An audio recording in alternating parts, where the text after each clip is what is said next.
The locals never spoke of it. A towering Victorian mansion at the edge of town, hidden behind overgrown hedges and twisted iron gates. Its windows were like hollow eyes, its walls whispered with the wind, and at night, when the world was at its quietest, it screamed. Her breath came fast, shallow, her hands pressed against something smooth as glass, cold, unyielding. She was inside the mirror. No, no, this couldn't be real. She pounded against the surface, but her fists made no sound. Outside the mirror, the house stood still, dust swirled in the air, and her flashlight lay on the floor, flickering weakly. Elise. The whisper came again. She turned sharply. The woman was there. Closer now, her features clearer, skin stretched tight over sharp bones, eyes sunken, lips split open in an eternal wail. She reached out, fingers gnarled and trembling. You shouldn't have come, the woman rasped.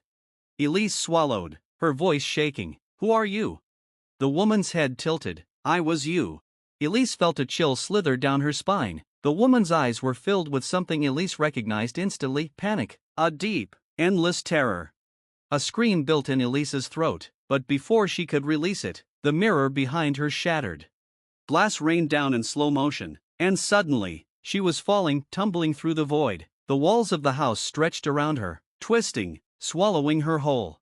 She landed with a sharp thud. Gasping, Elise pushed herself up. She was back in the house, but something was wrong. Everything was different. The furniture looked new. The air smelled of fresh wood and candle wax. The windows weren't broken anymore. The house wasn't abandoned. Elise? A voice. A man's. She turned to see a stranger standing in the doorway. Tall, dark hair, dressed in clothes that didn't belong to her time, the past. Elise, are you all right? He asked, concern on his face.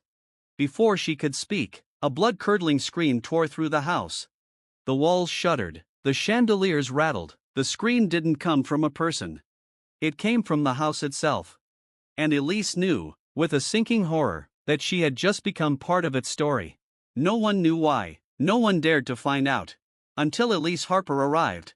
A freelance journalist obsessed with the supernatural. Elise had spent years chasing legends and debunking myths, but this house, this story, felt different. It wasn't just a haunting, it was a warning.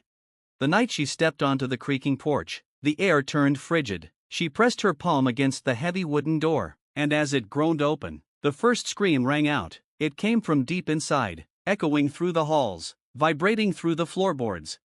Elise swallowed hard and stepped inside. The house smelled of decay and dust. Its grand chandeliers draped in cobwebs, moonlight spilled through broken windows, casting eerie patterns across the rotting furniture. She lifted her camera, the flash cutting through the darkness, but as she lowered it, something shifted. A shadow, a flicker of movement. Elise. Her breath caught in her throat. The voice was a whisper, sharp and rasping, dragging her name from the depths of the house. She turned, her flashlight trembling in her grip. Nothing. But the house wasn't empty. It had never been empty. Another scream, this one right behind her. She ran, through endless hallways that twisted upon themselves, doors that led to nowhere, stairs that stretched into darkness. The walls pulsed, the house breathing, alive. And then she saw it. A mirror, covered in dust, but when she wiped it clean, her reflection wasn't alone. A woman stood behind her. Pale, hollow-eyed, mouth open in a silent, endless scream. Elise turned. No one was there, but the mirror's surface rippled like water, and before she could move, a cold hand gripped her wrist, pulling her in. The house exhaled, the front door slammed shut, and outside, beneath the pale moonlight, the house waited once more. Ready to scream again, Elise awoke in darkness. Elise's pulse hammered. The man from 1893 stared at her through the cracked mirror, his eyes wide with something between fear and recognition. Behind him, the house stood as it had in the past, pristine, glowing with candlelight, untouched by decay. But she was here, in the present, and he was still trapped. Elise, his voice was faint, distorted through the fractured glass. She scrambled back, her pulse a wild drum in her chest. This isn't possible, this isn't real. And yet, when she blinked, he was still there. Elise, you have to listen to me, he said, stepping closer to the mirror. His face was clearer now, the sharp jaw, the piercing dark eyes. There was something familiar about him, something she couldn't place. "What is this?" she whispered. "Who are you?" His expression darkened. "You know who I am."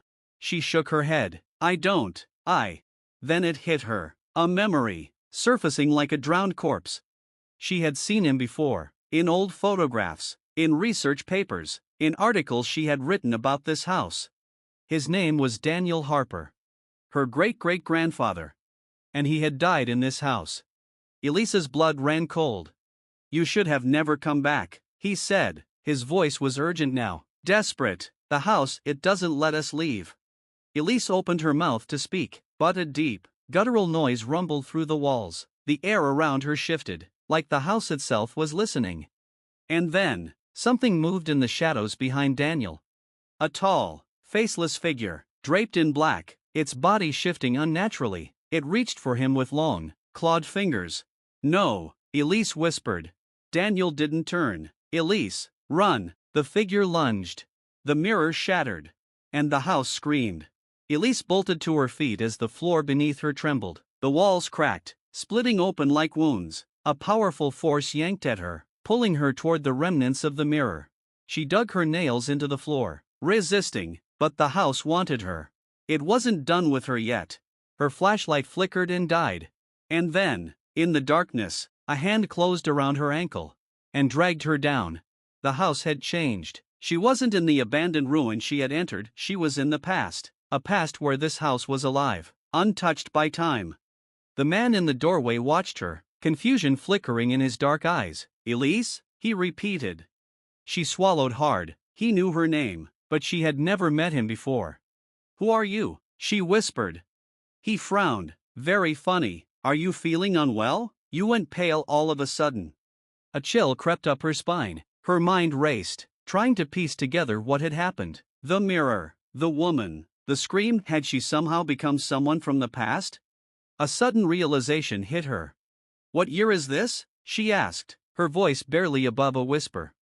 The man's brow furrowed. "You really must be ill," he said. "It's 1893, of course." Elise felt the blood drain from her face. She had traveled back over 100 years. Her breathing quickened, but she forced herself to stay calm. She needed to understand. Why had the house pulled her here? Who was she now? "Tell me your name," she said, steadying her voice. The man gave her a wary look. "Elise Harper," he said slowly, as if testing her. She stiffened. "No, that's my name." This wasn't just the past. She wasn't just trapped in it. She was someone who had already lived it. A sharp knock on the door made them both jump. The man, whoever he was, exchanged a glance with her before stepping toward the entrance. He hesitated before turning the brass handle. The door creaked open. A woman stood on the other side.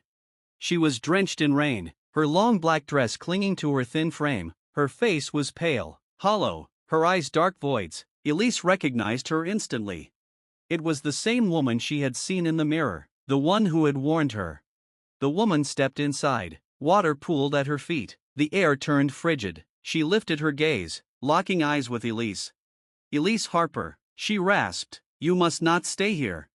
The walls trembled. The chandelier above them swayed. The house was waking up. And then, just as Elise took a step forward, the woman screamed. A sound so inhuman, so piercing, that the house itself seemed to shatter around her. The world turned black. Elise gasped as she jolted awake. She was back. Lying on the dusty wooden floor of the abandoned house, her flashlight still flickering beside her. It was over. Or at least, that's what she thought until she turned toward the broken mirror. There, in the cracked reflection, stood the man from 1893. Watching her. And behind him? The house was still alive. Elise couldn't breathe. Elise clawed at the floorboards as an invisible force dragged her toward the shattered mirror. The wood splintered beneath her nails, blood smearing across the dusty floor.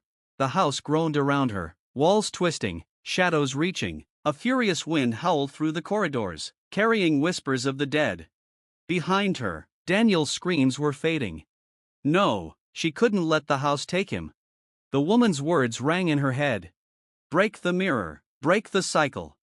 Elise skidded to a stop in front of a massive gilded mirror hanging in the main hall. Unlike the others, this one was untouched, no cracks, no dust, its surface smooth as water. Her reflection stared back, but she wasn't alone. A dozen other versions of herself stood behind her, faces pale, eyes hollow, some screaming, some silent, all trapped. She staggered back, bile rising in her throat. "No," she whispered, "I'm not part of this."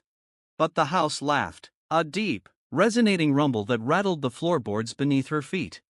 The chandelier above swung violently, glass shards raining down, the doorways disappeared, swallowed by darkness. No escape. Break the mirror. Elise grabbed a fallen candelabra and raised it high. A shadow lunged from the darkness, skeletal hands reaching for her throat. She swung. The mirror shattered. The house screamed. A blinding white light exploded outward, swallowing everything. And then, silence. Elise gasped awake. She was lying on the floor of the abandoned house, dust filled the air, the broken remains of the mirror lay beside her. No candlelight, no voices. Just the empty ruins of a house long forgotten. She sat up, her heart hammering. Daniel? Silence. She scrambled to her feet, searching, but the house was empty, the past was gone. Had she freed him? Had she freed all of them? Her breath came in sharp bursts. She turned, ready to run, and froze. In the shattered mirror's reflection, the house was still whole, still alive. And standing in the doorway was Daniel. He stared at her from inside the reflection. "Elise," he whispered. Her blood turned to ice. She had broken the mirror, she had broken the cycle. Hadn't she? The reflection rippled. Daniel lifted a hand, pressing it against the glass. "Elise, you left me behind." Her breath caught. "No, The lights flickered, the walls groaned. And then, the house screamed. "No, no, no!" She kicked out wildly, her boot connecting with something solid, but there was nothing there. The grip around her ankle only tightened. And then she was falling. The world around her twisted, like she was being sucked through a tunnel of shadows. Cold fingers scraped against her skin, whispers slithered into her ears, voices of the dead pleading, sobbing, screaming. Then, silence. Elise hit the ground with a thud. She gasped, rolling onto her side. The air was thick with the scent of candle wax and old wood. She knew before even opening her eyes. She was back. The past. The house stood untouched once more, its chandeliers glowing, its walls pristine. Fire crackled in the hearth. And standing over her, his face pale with shock, was Daniel Harper. "Elise?"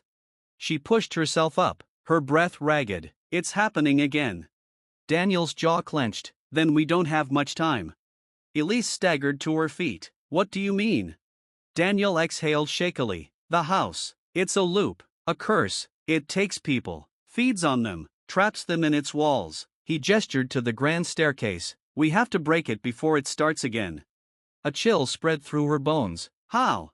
Before he could answer, the lights flickered, the floor beneath them shuddered. A long, deep groan echoed through the house. It was waking up. A sharp knock rattled the front door.